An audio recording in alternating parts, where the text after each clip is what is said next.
kan I fylde den op, og så kører han det på genbrugspladsen. Og det skal I selvfølgelig betale ham noget for, men jeg tror ikke, han tager særlig meget for det. Kan I se entréen her? Tomt. I skabet, der står der bare støvsugeren, som I sikkert selv kan bruge med lidt ekstra poser. Og lidt dernede, som jeg ikke kan huske, hvad er, men det er næsten ingenting. Og så den der, den kan nok blive stående til den næste ejer, det til at støvsuge i pejsen. Inde i stuen er jo rimelig ryddeligt. Det er bare at have opgaven egentlig bare at sige, hvem der vil have hvad, og så ringe til Thomas og bede ham om at sælge resten på auktion, eller hvordan han nu vil gøre det. Thomas, det er Ninas ven, ham vurderingsmanden, som er gift med Gitte Pelle. Og reolen her, stævanlægget er væk, det er inde hos Nina. Det var ikke så nemt at få af, fordi højtaleren var kilet ind oppe mellem taget, loftet og reolerne, så jeg måtte skrue alt det her af med hånden og hive det hele ud og skrue det fra hinanden. Men det lykkedes. Fjernsynet er et B&O MX 4000, som kostede 14.000 for 10 år siden, og nu sælger de dem på Den Blå Avis for få 100 kroner, fordi det ikke er digitalt. Og vi har jo skiftet til digitalt. Ellers inde i skabet dernede, der er der lidt hylder og sådan lidt til reolen, men altså, og så et par gamle kassettebånd, der kan smides ud. Og inde i det her skab, der har jeg tømt skufferne for oven, og her står lidt te-ting og sådan. Og noget sølv. Så jeg mener, at jeg har ryddet tømt skufferne. Nu gider jeg ikke at åbne. De her dyrebøger af Lieberkind, dem vil Masses datter Line gerne have. Og også dem her, som er en svensk nogle svenske dyrebøger. Hun er sådan dyreuddannet. Jeg kan sgu ikke huske præcis, hvad det er. Så, og ellers så er der pladerne her, som Nina mener, eller Nina gerne have, hvis hun ellers skal få plads til dem. Nu har jeg jo set hendes lejlighed. Og her er lidt, jeg tror jeg tager noget af det med til Thailand, piller det ud af coverne, og så ser det jeg vil have, og så sender jeg måske en liste til jer. Hvis jeg så vil have noget af det, så kan jeg sende det tilbage. Nu kan vi se, hvor meget jeg får gjort. En større udfordring bliver de gamle fotoalbums. Dem synes jeg ikke, vi skal smide ud. Jeg har tænkt lidt over, at man kan jo scanne ting ind. Ja, det kunne jo være sjovt at bevare. Men meget af det ved vi ikke engang, hvem er. Men meget af det er også ting, som jeg synes skal bevares. Og der må I altså finde ud af, hvor de fotoalbums de skal gemmes. Så herinde er der ikke så meget at bemærke. Der er lidt i skabet her, men det er meget lidt. Det er meget let. Jeg får nok smidt lidt mere ud, inden jeg tager afsted. Der er lidt af Egons gamle fnuller, lidt syting, og lidt halløje, og nogle gamle nøgler, og sådan, og her er lidt af Egons private ting, og det er også det her. Mere specielt er denne her gruppe bøger, som er notesbøger, som Egon, måske er der nogle af Egons, det tror jeg nu ikke. Det er nok mest Egons mor, vores mormor, og ellers lidt gamle bøger og lidt små ting. Den der, den har Nina jo allerede fået en gang, så den skal slettes fra listen over aktiver i boet. Den skal hun jo ikke betale for en gang til. Og så er der nogle bøger, nogle psykologibøger, jeg ikke kunne ende at smide ud, dem vil jeg sortere lidt i og måske tage med. Og her på badeværelset er der også stort set tømt. Her ligger lidt tøj, og jeg lader noget ligge. Sokker, undertøjer og sådan, som nogen måske kan bruge. Og så her er også noget, jeg egentlig ikke synes skal smides ud. Det er de gamle Storm P-magasiner. Det er sådan ret specielt. Ja, det er sådan set, det er bare lidt håndklæder og tomt. Så, ja, jeg bevæger kameraet lidt hurtigt, det må I leve med. Så når vi er ude til køkkenet, køleskabet er tomt, det skal blive stående, for det passer jo til køkkenet, og det her, der smider jeg det mad ud, eller giver det væk, som jeg har stående. Og så er der lidt dåser deroppe, og næsten ingenting her. En riskoger. Her er lidt gryder, og så er de gamle knive og gafler, hvor noget kan bruges, og noget ikke kan. Sølvgaflerne har nok en vis metalværdi. Jeg kan ikke selv lide at bruge dem, kan jeg fortælle, fordi jeg synes, de bøjer for meget, og sådan er besværligt at spise med. Og her er så noget kongeligt porcelæn. Og jeg fortalte jer, at jeg havde taget 5 tallerkener. Og det har jeg, og så har jeg nok taget et par ting til. Men som I kan se, er der masser af ting. I kan få et billede af det nok er taget, hvis nogen gerne vil have et eller andet. Der er også lidt kongeligt her, og de gamle glas. Så lad dig tænke over her. her. Og det her er jo bare de der ting, som kan bruges eller smides ud, og det samme gælder det her. Så hernede er der også lidt halløj, men ikke særlig meget.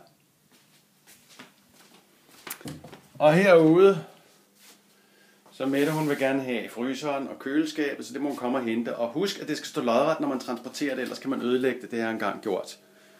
Sådan er det generelt med køleskabet. Jeg kan ikke sige, at jeg ved det specifikt med de her to ting, men sådan er det generelt. Her er stadigvæk en lille smule rengøringsting tilbage. Det kan være, at jeg giver noget af det til Michael. Ellers kan I sgu hygge jer med det. Og så her. Der er nogle kufferter, dem tager jeg nok med til Thailand. Kommer ind på, hvor meget jeg har. Lidt småting. Og det her, det er faktisk næsten bare poser, som I kan fylde ting i. Og hernede er der lidt fade og lidt flere fade. Og oppe på loftet er der tomt. På nær, der står 5-8 gamle krystalkarafler. Og så ligger der en masse flyttekasser, som kan bruges. Men der er faktisk helt tomt nu. Ellers. Er der andet deroppe? Nej, jeg tror det ikke. Jo, der ligger nogle gamle rullegardiner helt nede for enden. Så det var sådan set ordene. Der er, i forhold til hvad der var, næsten ingenting tilbage, så rigtig god fornøjelse. Ja. Og så slukker vi. Nu kan jeg sgu ikke komme på mere. Nå jo, det her tæppe, det kan jeg faktisk meget godt lide. Det vil jeg egentlig gerne have ind i min lejlighed. Men nu er det jo en salgsudstilling, så jeg rører ikke ved det. Ellers har I jo også talt om, at I mener, at jeg er knald i låget.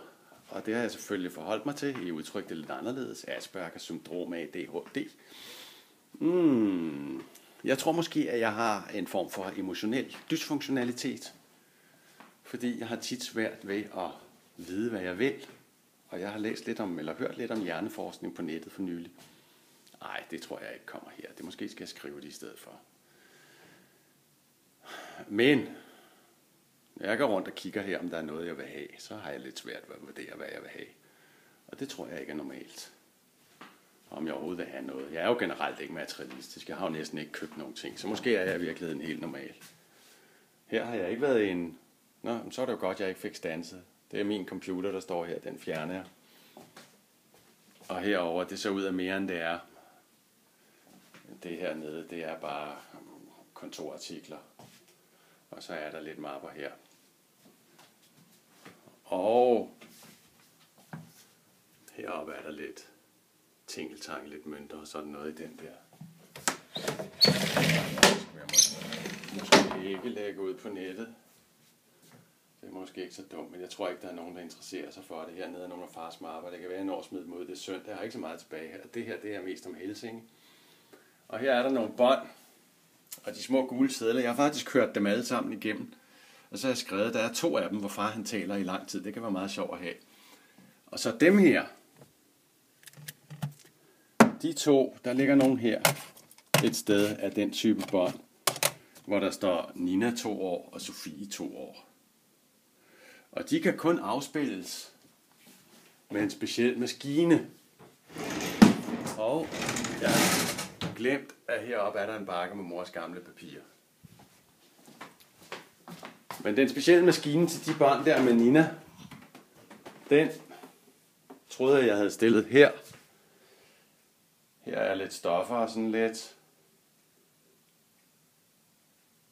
Og det er nogle ting, jeg selv har taget lagt til side. Jeg ved ikke, hvor meget af det jeg vil have, når det kommer til stykket. Herinde. Billeder. Jeg vender tilbage til maskinen. Jeg tror nemlig, at den står i det her skab. Ja, den står dernede, og den virker ikke. Så hvis Nina eller Sofie gerne vil høre de der bånd med sig selv som 2-årige, så skal jeg altså finde en måde at få repareret den maskine på. Og så spille dem. Jeg tror ikke, der er en anden måde. Og så en sidste ting, jeg ikke har fået sagt. Det er, at mor hun havde jo 8-10 flyttekasser stående op på loftet med psykobøger og med gamle notater og breve og korrespondance. Og det står alt sammen her. Efter at jeg har fået smidt en masse ud. Her nede i bunden, julepynt, det ville Nina gerne have. Og her er et par mapper, det er faktisk, det var egentlig indholdet af adskillige flyttekasser, som jeg har kondenseret til det der. og det her ved jeg sgu ikke rigtig være. Her er nogle gamle lysbilleder. Man kan få dem scannet ind, men det er ret dyrt. Og i det hele taget er der mange dokumenter, som det kunne være sjovt at beholde, men de fylder. Og jeg har faktisk tænkt, man kan jo få gode og hurtige scannere nu. At det kunne være et projekt. Jeg tror endda godt selv, jeg ville gøre det. Bruge en uges tid, eller 2 ville det nok tage næste gang jeg er hjemme, på at scanne ting ind. I den her mappe, der ligger nogle af fars gamle personlige korrespondancer og noter og lignende. Også et par ting om Martin.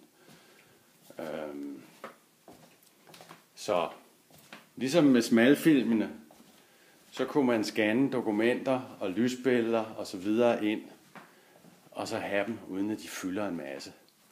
Men de skal jo opbevares et sted indtil da.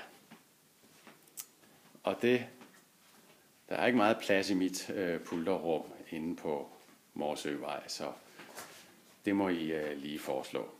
I kan jo sende en mail. Ja, og nu kan jeg bare